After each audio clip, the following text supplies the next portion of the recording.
অনেকদিন পরে মাঠের মধ্যে বাইর হইলাম।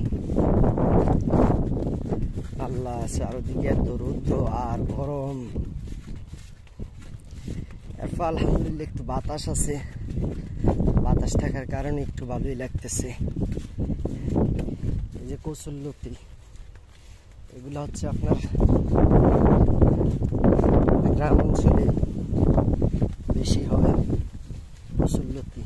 এই যে শুধু কচু গাছ আর কচু গাছ, লতি ফসল অনেক। এই যে এদিক দিয়ে আবার পানি আসতেছে, যে ক্ষেতের মধ্যে পানি নেই এগুলোতে পানি দেওয়ার লেগে আর কি পানি দিতেছে। অনেক ক্ষেতে ধান বাইরে গেছে, এই যে ধান বাইর হইতেছে, প্রায় ফাঁকা অবস্থা। আর কয়েকদিন সময় লাগবে, 10-15 দিন বা 20 দিন সময় লাগবে। এর মধ্যে ধান দানিও হয়ে যাব, এরপর পুরা মাঠ আবার ফাঁকা হয়ে যাব। সব কথা শেষ হতেছে, রৌদ্র দিয়ে বাইর হয়েছি পাত্রের মধ্যে। রৌদ্র একটু লাগবে বা গরম তো একটু লাগবেই,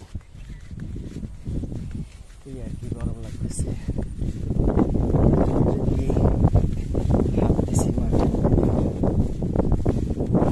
মাঠের এক প্রান্ত থেকে আরেক প্রান্তে যাবো, যতক্ষণ সময় লাগে।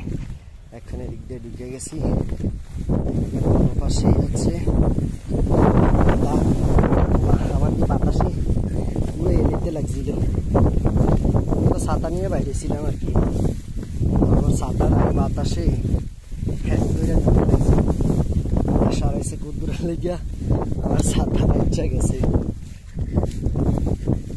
ছাতা ভাঙ্গিস না তুই, তুই ছাড়া আমি রোদ্রে হয়রান হয়ে যাবো।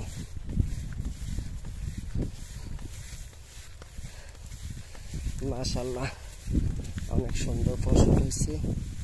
এগুলো শুধু পাকবো আর কৃষকেরা বাড়িতে গাইটা নিয়ে যাবো। এগুলোতে আবার পানি নেই, একবার শুকিয়ে গেছে, শুকনো জমি।